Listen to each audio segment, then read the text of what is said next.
Hi, Maddie. I just wanted to reply to your answers. We answered some similar questions. I answered numbers one.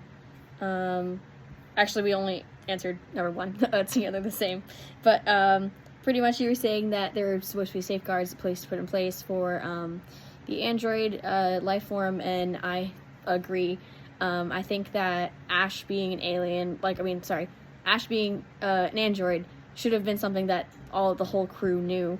I think it was kind of dumb that like the company didn't tell the people that were gonna be in space for however long they were there. I guess for a couple years probably, because they were in cryo for sleep, for like to get to where they were going or something. But yeah, I agree with everything that you're saying, that like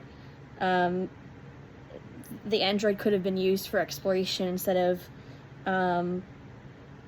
like actually having command over the ship or something. He like made everything worse.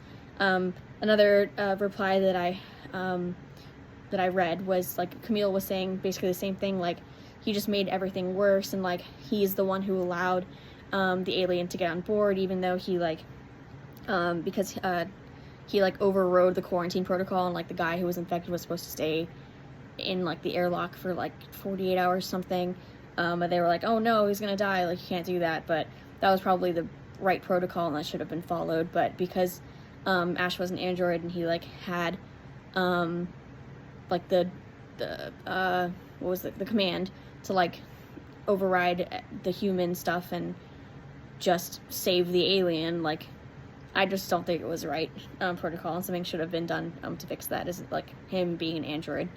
And then for number three, I liked your answer too. Like there's probably not a perfect organism, although the xenomorph from Alien is supposed to be like perfect or something.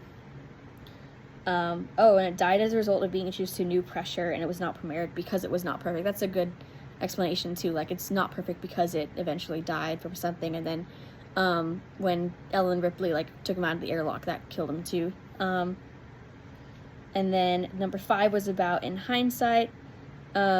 Yeah, I also probably would have, same thing you did, I would have argued that someone stuck to the quarantine protocol, so that like the alien wouldn't contaminate other crew members, and he's like one person out of like how many crew members that were there, probably 8, I think. But it just would have been better. So anyway, bye, see you in class.